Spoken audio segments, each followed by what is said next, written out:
You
can still go. Even when you feel slow, you can still go. Even when there's no hope, you can still go. Bonjour, bonjour, j'espère que vous allez bien. Moi, c'est Abdel Salim Garba. Je suis expert comptable et entrepreneur, initiateur de cette chaîne Réussir au pays. Bienvenue sur la chaîne. L'objectif de cette chaîne, c'est de vous parler d'entrepreneuriat, d'insertion professionnelle et de développement personnel. Parce que nous sommes convaincus que le développement de l'Afrique ne peut venir que par sa jeunesse et que la jeunesse africaine doit prendre ses responsabilités pour redonner les couleurs à ce continent. Et donc, aujourd'hui, on est à Saly, Portugal. Et dans le cadre d'un de mes séminaires de formation, j'ai décidé de faire un peu le tour et de rencontrer un peu quelques habitants de la ville pour échanger un peu sur le potentiel business et le potentiel touristique de la région. Je connais un peu Saly, mais je suis avec Mohamed. Ouais. Bonsoir Mohamed. Bonsoir. Comment vas-tu? Ça va et toi? Très bien. Tranquille. Merci beaucoup d'avoir donné un peu de ton temps pour nous parler un peu de Saly, Portugal. Ouais. Ça nous fait plaisir. Plaisir partagé. De venir découvrir notre pays et notre ville de Saly. Merci beaucoup. Là, c'est le Saly, c'est le village des pêcheurs. Ici, on est au village des pêcheurs. On est au village des pêcheurs. Ok. Parce qu'on vit sur la pêche et le tourisme. Ok. Donc, la région, c'est deux activités, la pêche et le tourisme. Voilà. Ok. La pêche, qu'est-ce qu'on pêche? Les poissons, quel type de poissons? On pêche les poissons, on pêche les poissons en rang. Okay. Et on pêche aussi les dorades. Les dorades aussi? Oui, les carpes rouges, même les capitaines aussi. Ok. On le pêche. Ok. Et même les fruits de mer, parce que tu m'as parlé de langoustes. Oui, les fruits de mer, on a les langoustes. Ok. On a le gambas. Ok. Et Cameroun aussi. Ok. On a beaucoup de fruits de mer. Ok. Et voilà. Ici, c'est le village des pêcheurs. On est 4800 habitants. 4800? Oui, parce qu'il y a des musulmans, il y a des chrétiens, il y en a aussi des Sénégalois. Ok. Les Sénégalois, ça s'appelle les Français, les moitié français, moitié sénégalais. D'accord. Voilà. Donc il y a des Sénégalois, des moitié français, moitié sénégalais. 6 mois en France, 6 mois au Sénégal. Ok, c'est pour ça que vous les appelez les Sénégalois. Oui, les Sénégalois. C'est un peu rigolant. Voilà, c'est ça. Là que vous voyez là, c'est les pirogues qu'on... Des pêcheurs. Avec, des pêcheurs. À quel moment les pêcheurs vont pêcher? Comment ça se passe la pêche ici? En ce moment-là, c'est la saison des pluies, c'est la saison des poulpes. D'accord. On pêche des poulpes, parce que les poulpes, après on l'amène à Dakar. Ok. Il y a le marié qui vient l'acheter pour l'amener à Dakar. Après à Dakar, ils vont l'amener jusqu'à Chine. Ok. Donc la plupart, c'est les Chinois qui le mangent. Donc c'est les poulpes, les poulpes. Ok, qui voilà. C'est pas pour le marché sénégalais local, c'est pour la Chine. C'est pour la Chine. Parce que c'est pas dans les habitudes des Sénégalais de manger des poulpes. Nous, on a l'habitude de manger des poissons. Oui, bien sûr. La lotte, on a de la lotte aussi. Ok. On a l'habitude de manger ça. Et les langoustes, bon, je pense que les fruits de mer... Les langoustes, on le mange, mais pas beaucoup, parce qu'il y a des touristes qui viennent l'acheter. Okay. On a un restaurant ici qui fait les langoustes. Okay. Brochette de lotte, brochette de gambas, oignons, avec le riz au poisson aussi. Parce que le riz au poisson, c'est le plat national. Oui, voilà, c'est ça. Ok, c'est excellent. Alors, juste pour comprendre un peu l'activité de la pêche, comment ça se passe? Le matin, ils viennent pêcher à quelle heure? Et comment ça... Et d'ailleurs, même, ce serait bien de savoir un peu ce qu'ils pêchent. Si c'est par exemple des dorades, à combien les marailleurs, c'est les marailleurs qui viennent acheter.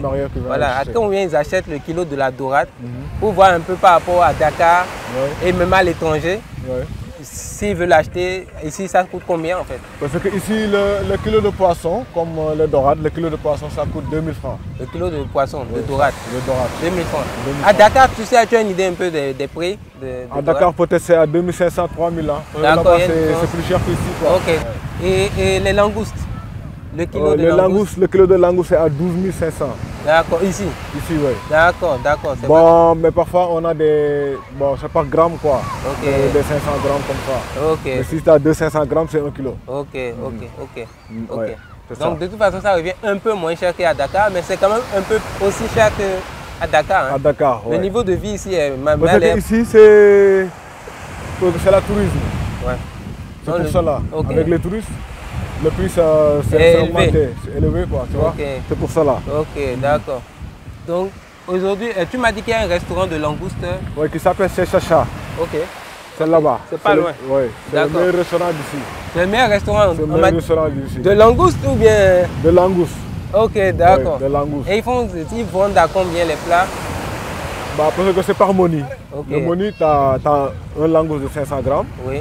2 brochettes de lot, 2 brochettes de crevettes, puis la campagne du riz blanc et le sauce oignon. D'accord. Il y a le eau minérale aussi à côté. Ok, et le tout fait... C'est 35 € par personne, 25 000 CFA. D'accord, 25 000 ouais.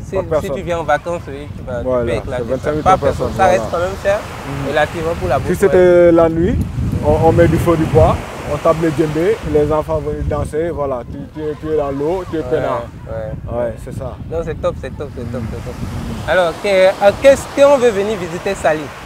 Plus ou moins, bon, il y a des hôtels, on va faire un peu le tour des hôtels, mais à part les hôtels, il y a quoi? Tu m'as parlé de la maison des... Il y a la port de pêche. Il y a le port de pêche. Il y a l'ancienne maison des esclaves aussi.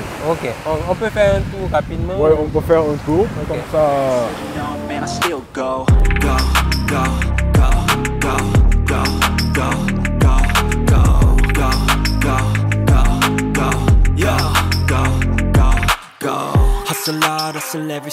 Ils ont mis les briques, après ils ont amené le sable.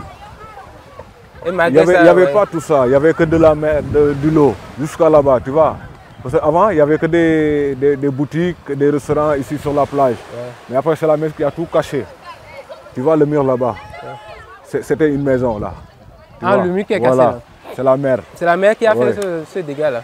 Mais c'est les Hollandais qui l'ont fait reculer. Je connaissais Saly un peu plus pour le tourisme. Pour le tourisme, oui. Que pour la pêche. C'est pas mal. Le marieur, il vient, il te donne de l'argent. Tu vas aller pêcher. Au retour, tu lui donnes les poissons, c'est lui qui va les revendre après. Bon, il y a une petite marge quand même qui peut se faire. Il y a une marge quand même qui se fait. C'est un business quoi. C'est quand ça se fait en gros que c'est plus intéressant. Plus de l'eau, c'est moins cher qu'en unité. Ok. Voilà. Donc on peut dire que le premier business qui peut se faire, c'est ne serait-ce que le commerce. Le commerce. Acheter du poisson et le revendre. Ah, ok. Voilà. Mais les marieurs qui l'achetaient ici, pour le revendre, ils vont aller à la port de pêche. Ok, au port de pêche. Matin, tu sais, au Sénégal, on vit de jour au jour. Tout à fait. Chaque matin, on va au marché. Ok. Comme ça, tu fais par somme de poissons. Ok. 200, 300, 1000 francs, 2 poissons, 300, comme ça, tu vois. Donc, c'est les poissons frais qui viennent d'être pêchés, qui vient le marieur récupérer. Voilà. Nous, on mange le poisson frais. Chaque jour. Chaque jour. Les pêcheurs vont à la mer vers 6 h du matin et revenir vers midi, ici à Saly. Voilà. Mais il y en a aussi des pirogues les pirogues de marée. D'accord. Qui partent à la mer pour faire 1 semaine, 2 semaines dans la mer. Ah bon? Oui, comme les pirogues que tu vois là-bas. Avec le bâche bleu là, avec les caisses là. Oui, avec les caisses blanches que tu vois là, c'est là qu'on met les poissons, avec de la glace. Ok. Mais s'ils font plusieurs jours sur la mer, c'est toujours pour pêcher? C'est toujours pour pêcher. Ok. Et pour conserver les poissons aussi, à côté. Mais parce qu'il y a la glace. Mais les poissons ne sont plus frais, non? Quand ça dure. Non.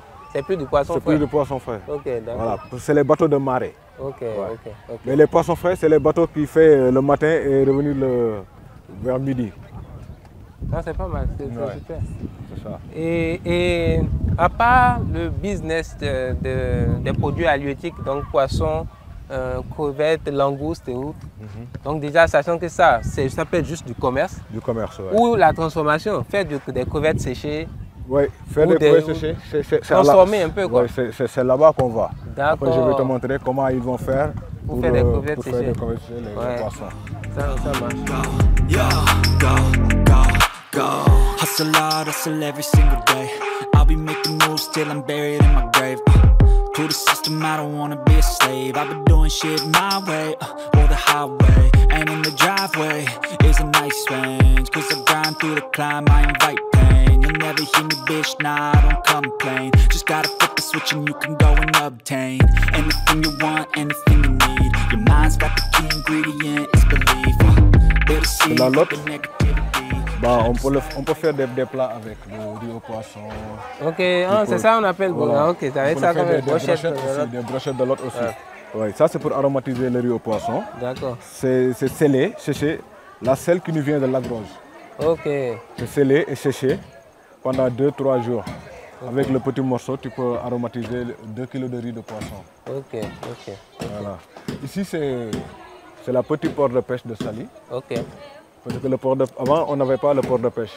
Les mamans, ils travaillaient ici, sur la plage, comme ça. Ok, sans après, avoir de... Avec le développement du village, okay. on a construit ce petit port de pêche-là pour conserver les poissons. D'accord. Parce qu'on vit aussi sur le tourisme. Donc, des fois, quand on a des touristes là-bas, pour le faire découvrir le Saly, on l'amène ici. D'accord. Donc, on nous appelle les guides locaux. D'accord. On fait les sorties avec les touristes. D'accord. On nous appelle les guides locaux. C'est grâce à la coopérative on a tout ça. D'accord. On a la port de pêche. Là, maintenant, c'est tranquille. Les mamans, ils sont là-bas. Tu vois, c'est là-bas qu'on fait les calculs. C'est ici le pesage. C'est ici vous pesez les poissons. Ok. Voilà, donc quand les poissons quittent la mer, viennent... Quand les poissons quittent la mer, elles viennent ici peser. Ok. Après, les marieurs vont venir avec leur voiture. D'accord. Les voitures de frigo, amener les poissons jusqu'à Dakar. D'accord. Des fois aussi, il y a les charrettes qui viennent l'amener dans les terres, au village. Donc là-bas, il n'y a pas de poissons. Ok. Des fois, il y a des marchés hebdomadaires, on fait les trocs. Okay. On amène les poissons, eux, ils nous donnent du mil, de l'arachide, on fait les trocs. Ok. Voilà.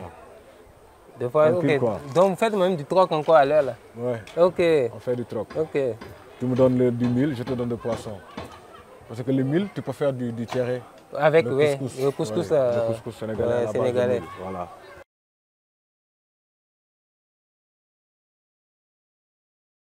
Et ça, on le scellé, séché pendant 2-3 jours. C'est pour faire du thierry, le couscous du Sénégal. C'est très bon ça aussi. Mais les Chinois ne mangent pas ça. Eux, ils utilisent ça pour des opérations. Pour les opérations. Mais des opérations chirurgicales. Voilà, chirurgicales. Ok. Ça s'appelle le Ray Guitar. Ok. Il est un peu comme la guitare, quoi. Oui, je crois que je vois un peu ça dans les... Soit dans les documentaires. Voilà. Ouais, je vois ça.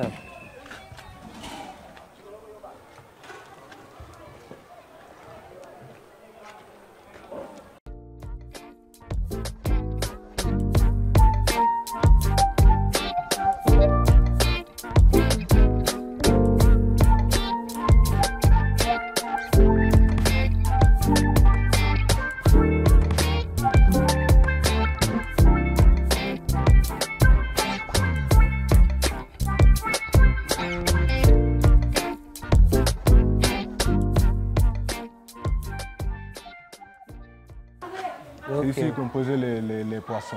Tous les poissons, c'est ici qu'ils sont pesés. Comme en ce moment-là, c'est la période des poulpes. Oui. Tout ce que tu vois là, c'est des poulpes. Ok. Tout cela. On peut voir une poulpe là, non? Ok. On met aussi des glaces. Ok. Voilà. Là, ils sont morts ou ils sont vivants? Non, ils sont morts là. Ouais, ils sont morts. Dès qu'ils sortent de la mer, c'est fini. Voilà, c'est ça, c'est fini. C'est cher aussi, hein, les poulpes. Les poulpes? Oui, ça coûte très cher. Ça se vend à combien? Ça, le kilo, ça coûte 6 000 francs CFA. Le kilo de poulpe? Oui, le kilo de poulpe. Et c'est exporté? Hein? C'est exporté en fait? C'est exporté, oui. Ok, 10 euros. Un poulpe, ça peut arriver jusqu'à 1 kilo, hein, un poulpe. Bon, maintenant, on va aller voir la maison des esclaves à Saly. Là, ça s'appelle Allée Concarneau. Concarneau, c'est une société de la pêche à Bretagne. Ah, d'accord. Ouais. Ici, on est jubilé avec eux. Pourquoi?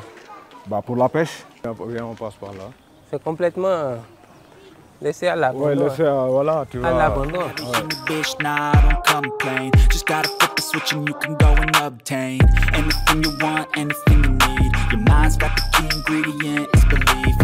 Portugais, parce qu'ici à Saly, c'est fait découvrir par les Portugais. Ok. C'est pour cela que ça s'appelle le Saly Portugal. Oh, c'est Portugal que ça s'appelle, même Portugal? Oui. C'est Portugal. Après, on a enlevé. G pour m'aider. Oui, pour m'aider. Ah, voilà. Portugal. Okay. Mais avant, c'est le Portugal. Ok, parce que ça a été développé par les Portugais. Par les Portugais. Parce qu'avant, il n'y avait qu'une seule femme qui vit ici. Elle s'appelait Salimata. Elle était sur la mer qui fait la lessive. D'accord. C'est une Portugaise? Ouais. Ou c'est une Sénégalaise? C'est une Sénégalaise. D'accord. Les Portugais, ils lui demandaient le nom du village, mais elle, bon, elle ne savent pas qu'est-ce qu'ils parlent, quoi. Elle ne sait même pas. Donc elle a dit que c'est Saly. Elle a répondu son nom. Parce qu'elle pensait qu'ils nous demandaient comment elle s'appelait. D'accord. Elle a répondu son nom, Salimata. Ok. C'est pour cela que ça s'appelle Saly. Ok. Le nom de Saly, ça vient sur une femme. Ok. Une femme qui s'appelle Salimata. Ok. Là, vous voyez, c'est le premier puits du village. Ok. Ouais. Donc là, on a terminé la visite avec Mohamed un peu de la côte, juste une petite partie. Hein. C'est juste pour montrer un peu, avoir une petite idée de ce qu'il y a à Saly. Encore que ce n'est que un cinquantième de ce qu'il y a à Saly. Mais ça vous donne au moins une idée de ce que vous pouvez faire si vous venez à Saly. Vous n'avez que deux activités principales. Enfin, deux activités. Vous avez deux activités principales dans la ville. C'est la pêche et le tourisme. Le tourisme est le plus développé parce que c'est Saly, c'est la petite côte. Vous avez des hôtels en moyenne entre 20 000 minimum et jusqu'à 150 000, 200 000 en fonction. Là, on est dans un hôtel où la nuitée est à 114 000, 125 000 en moyenne. C'est le Saly Hotel Club Philaos. Super bel hôtel, vous voyez un peu les images et tout ça. C'est vraiment très beau, très vert, en face de la mer. Ils ont deux côtés, même en plus de l'autre côté, vous avez, je crois, la piscine et autres. Et alors, peut-être en indication, si vous venez à Saly, deux choses. En tout cas, je pense que ce sera valable dans tous les hôtels du Sénégal et je pense que ce sera valable aussi dans tous les hôtels des autres pays de la ville, des autres pays africains, pratiquement c'est la même réalité. Il faut passer par des agences de voyage parce que les agences de voyage ont des prix de gros avec les hôtels. Donc si par exemple là où vous aurez réservé directement avec un hôtel, par exemple ici Saly, si vous aviez appelé l'hôtel directement pour faire la réservation à 125 000 la nuitée. Si vous passez par une agence de voyage, vous aurez peut-être une réduction entre 20 et 25%, voire 30% du tarif normal.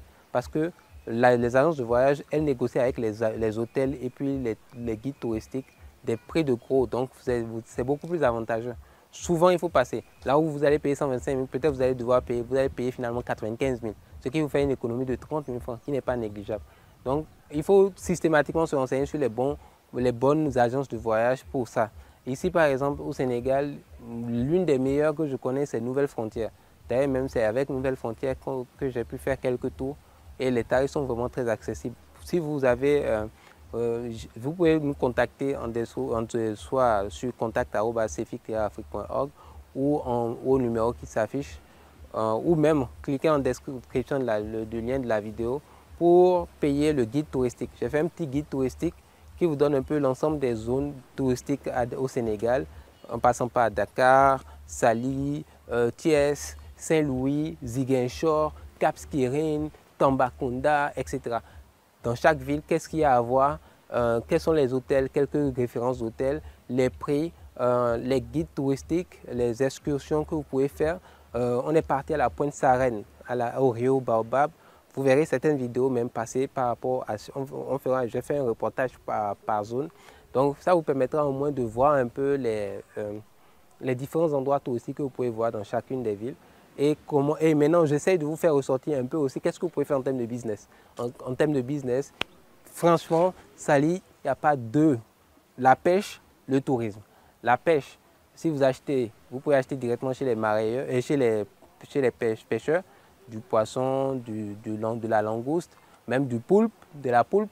Après, à vous de voir ce que vous faites. Soit vous prenez, vous transformez, soit vous faites juste du simple commerce. Vous achetez, vous revendez dans la ville avec une petite marge.